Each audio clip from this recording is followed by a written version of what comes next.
You are now listening to the Serious Growth Podcast with your host, Leo Costa Jr. Well, recording in progress. Talk about pressure.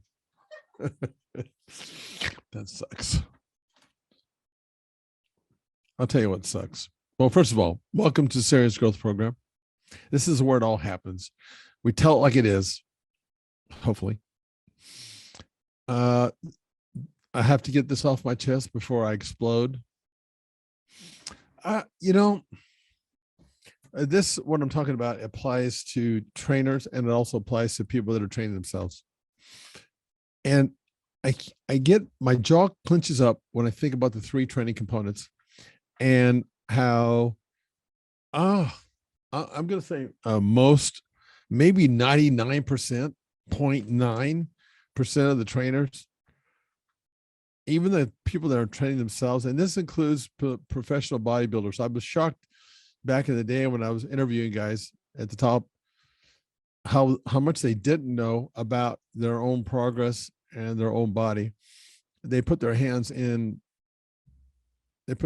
body in the hands of a trainer, which is fine.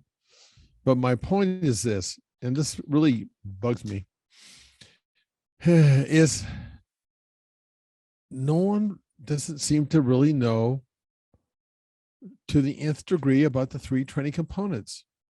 And it's mind-blowing because those three components are the only components. I mean, arguably you could say mindset, but the three components, which are weight training, cardio, nutrition, I talk about this all the damn time, are the ones, those components are responsible for changing your body in the most efficient way. And yet most don't understand and are clueless about how to implement and control those components in such a way that they can produce remarkable results, and even leaving one of those out compromises. I mean, overall benefits. And if you're that trainer or that bodybuilder who's training themselves, if you don't understand those components to the nth degree, I promise you, you're missing out. And it gets more important as you are getting closer to the top. The more muscle you're putting on, the more aesthetic you are. It's even more crucial then because you have less wiggle room to make a mistake. I don't know. Maybe, I mean, I don't see I see social media and, I just don't see anybody. I've interviewed quite a few people and over the years, and I just don't get the feeling that these people really know exactly everything to the nth degree in that area. And that bugs me. It always will. So there, I got it off my chest. Somebody else can have it now. All right, let's take a quick break so I can tell you about our product. Do you want a bone-crushing grip?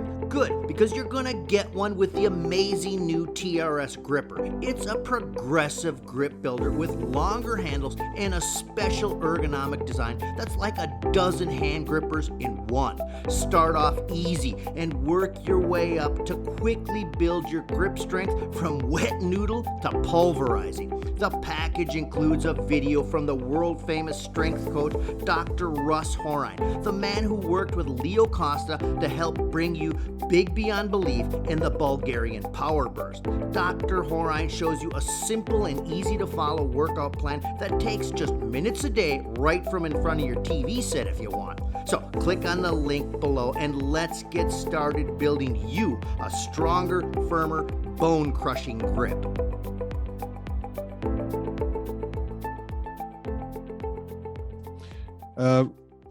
Today I trained my back and biceps, and this has been pretty typical.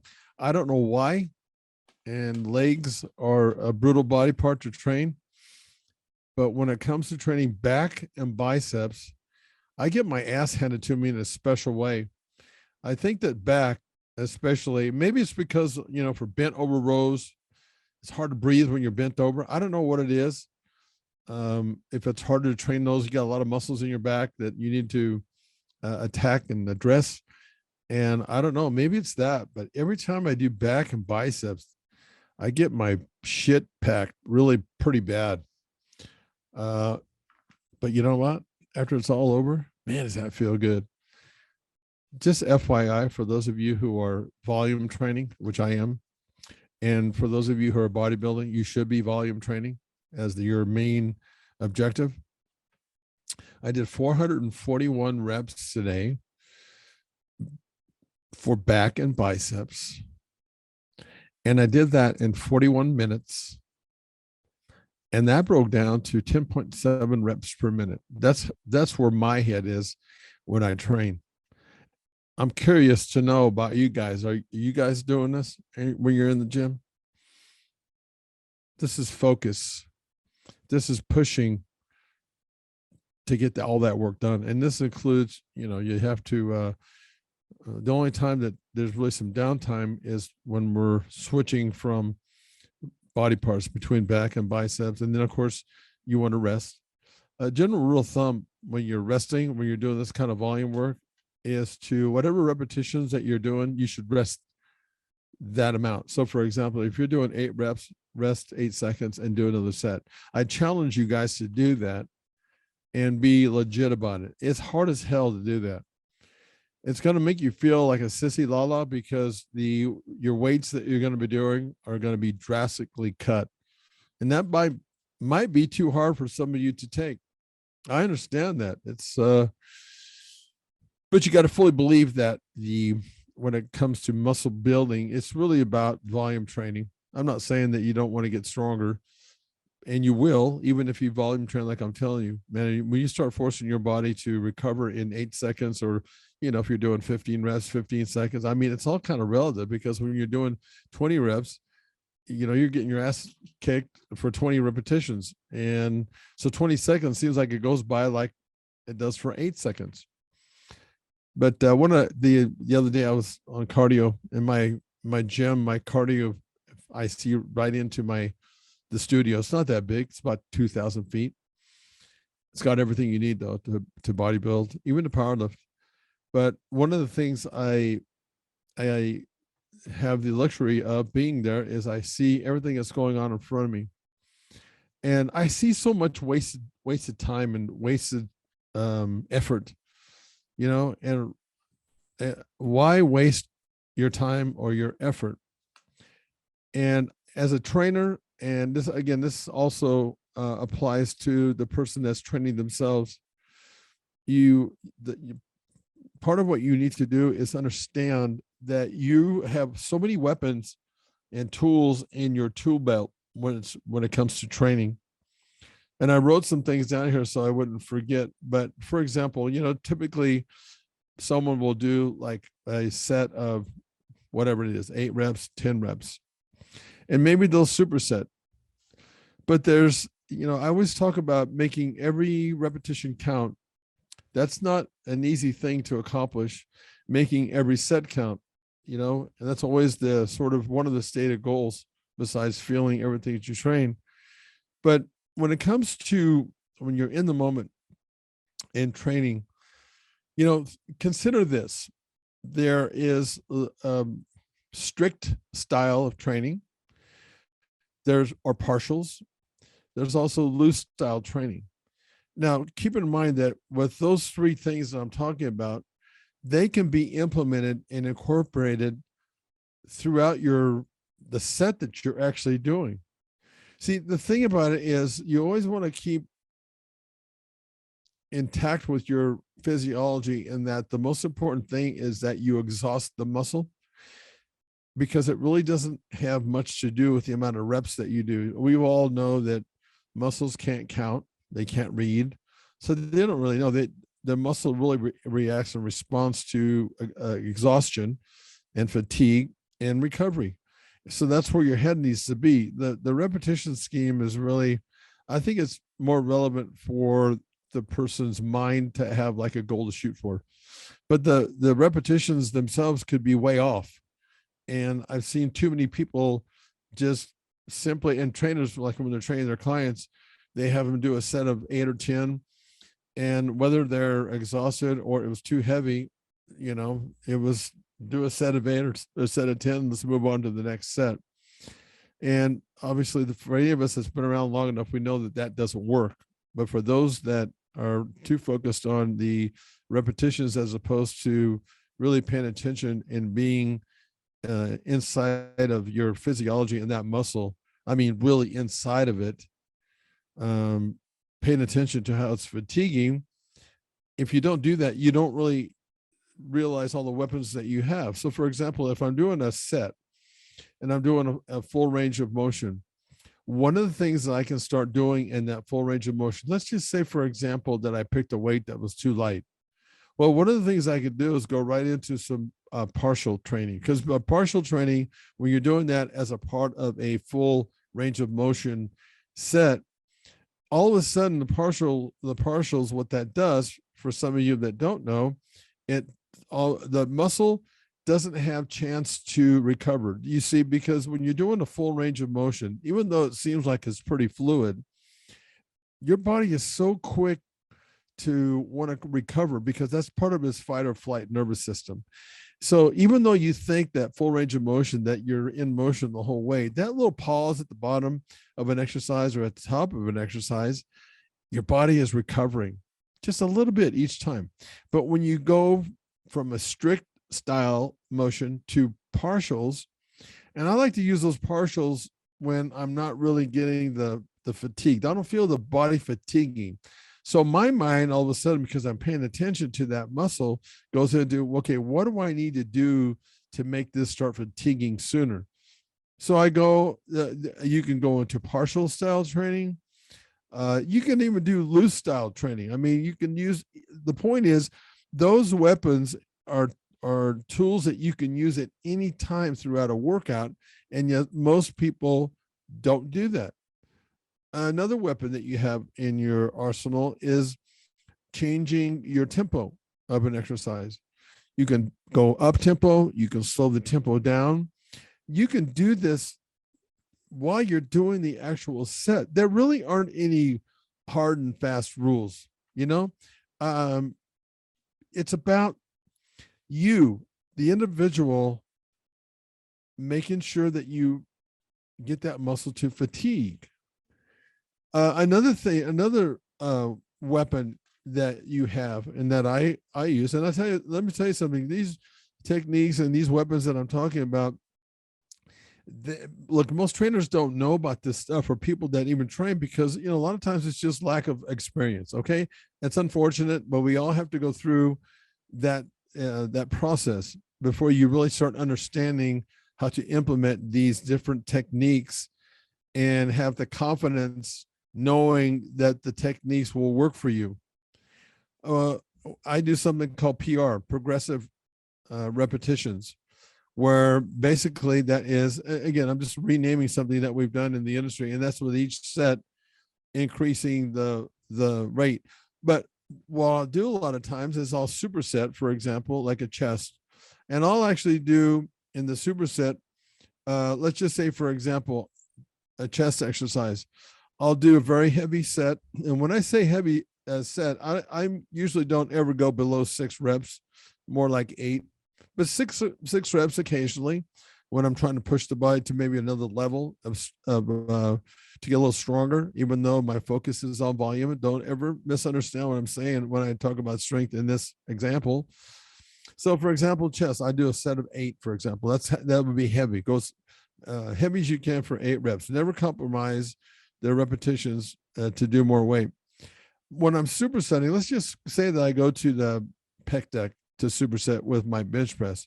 I will do a PO, progressive opposite. So that's just the opposite of what I've just done.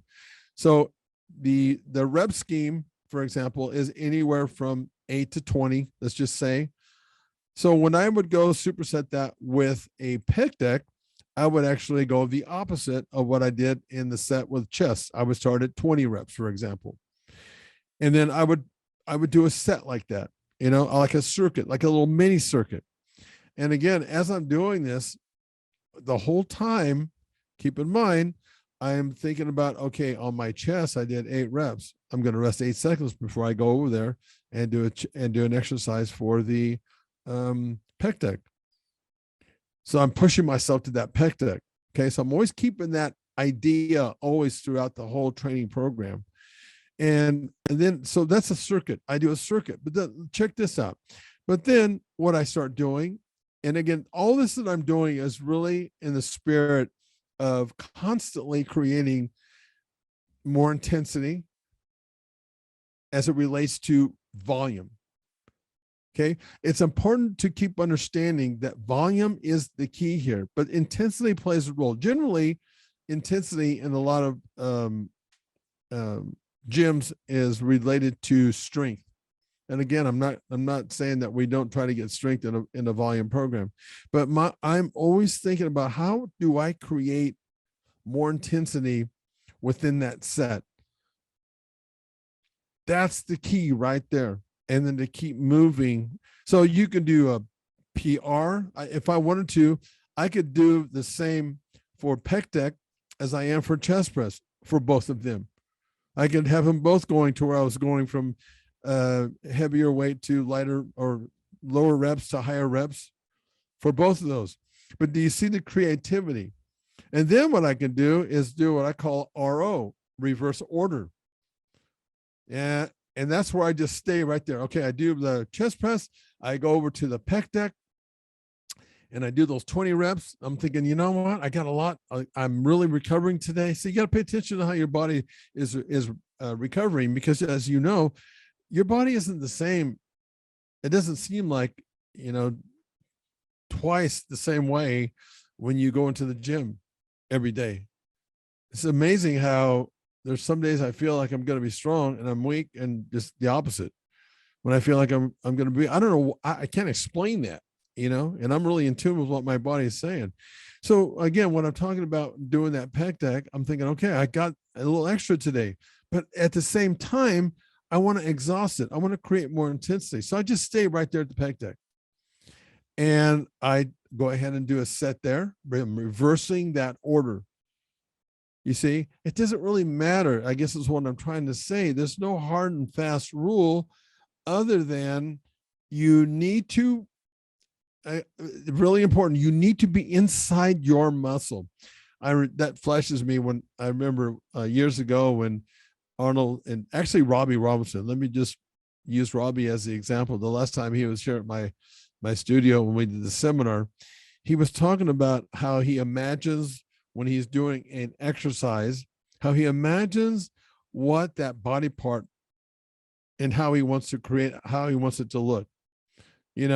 Like when he's training his bicep, he's every rep that he was doing, he was talking about this. Is amazing to watch him, how much he was just one with everything that he was doing. This is kind of what I'm talking about. But when he was doing the reps, he would imagine his biceps becoming peaks, like mountain peaks. Translation of that is kind of what I'm saying right now, is that get inside of your body, inside of your physiology when you're training. I'll tell you what, when you get to that point, and if you know that you're in that moment, you will not know your exterior will be kind of a blur. You don't really know what's going on the outside. I mean, like in the rest of the gym, you're so focused. And when you get to that point, that's how your body starts making real results. I learned that from Platts a long time ago, was, and a lot of people thought that when we were training, because we did a lot of loose style training, not generally before we did the more strict style, but I tell you what, we did, because you see, the whole time that we were training, it wasn't about, does it look like we're not, using bad form? Because I got some people that were critiquing on that on social media when they saw some of the Costa Platts workout. Those people that are commenting on that, obviously they don't know what they're talking about. They've never been to that level. So, they critique it. That's fine. That's kind of stuff actually has to do more with exposing what they don't know. That's kind of my point. But Platts and I would sometimes we'd do loose style training, but not at the expense of not training that muscle. You understand that? It wasn't just for the sake of it. There was a reason for everything that we did. And this is kind of what I'm talking about with these weapons that you have in your holster. Use them all the time.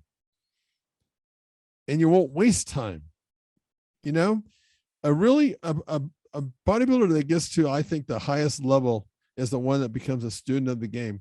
And that doesn't mean that some of these guys, for different reasons, don't get and create an aesthetic and beautiful and a big physique. I'm not saying that, but I think the ones that are the great ones, you know, and it transcends across sport, football players, baseball players, those guys that hang around and keep producing and reproducing results, you know, at every age, any age, or, you know, like the Tom Brady's of the world that are 44 years of age and still, I mean, not only is he relevant, but he is competitive.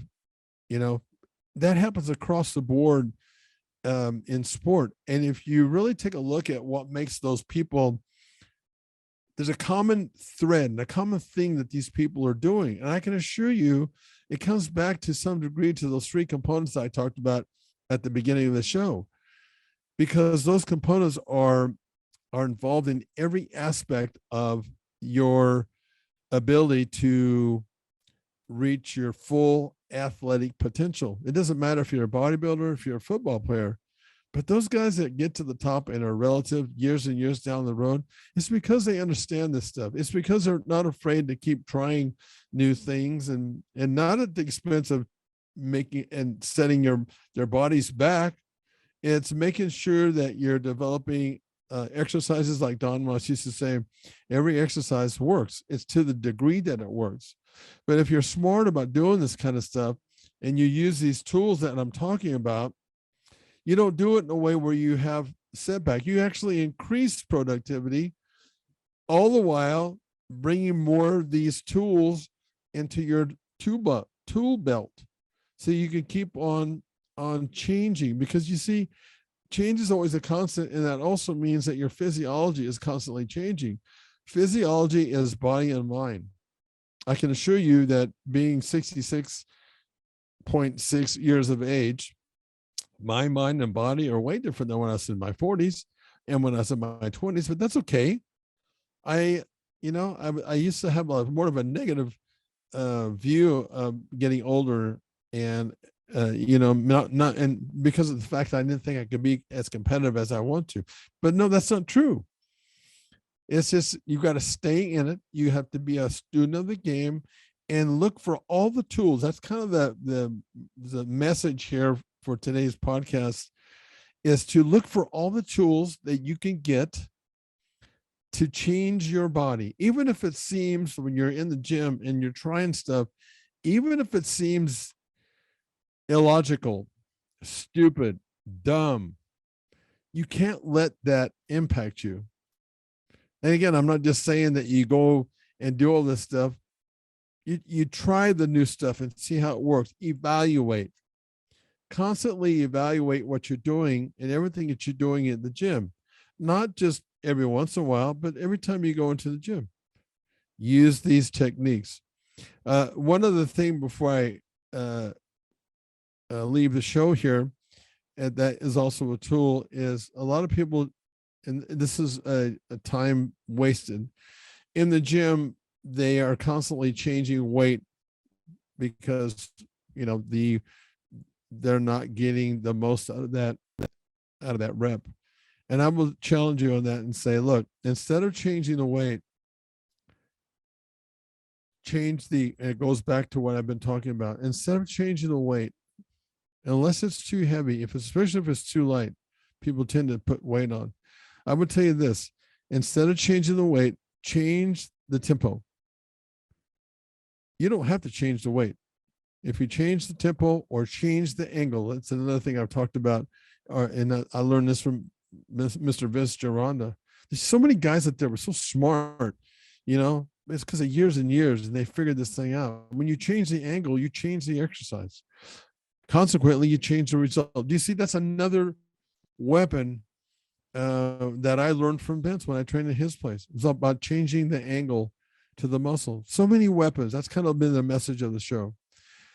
And so, until the next time, listen, guys, we like that we're interacting more and more out there. Come to the Silverback website for those of you who are Silverbackers. Otherwise, I would, I'd like to debate somebody out there on the 3 training components. I really would, and just see how much you know. I challenge you that I bet you I know more than you do. I'm not trying to be a bully. I'm just trying to get to the point of that is to, kind of like what the Bulgarians, what they told me. They said, look, we're just trying to get information to pass that information forward. That's what guys like me, that's what we're here for, guys, is to pass information forward, not to keep it to ourselves. Let's share that. Let's share the things that we learn, the weapons that we come up with, and let's share that, because you know what? It just makes everybody better. Don't be afraid of competition. Embrace it, because it makes us all better. Until next time, go get some serious growth. Thanks for listening to the Serious Growth Podcast.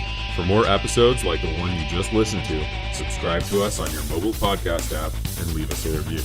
If you'd like to reach out, you can find us online at seriousgrowth.com. Until next time, train smart and train hard.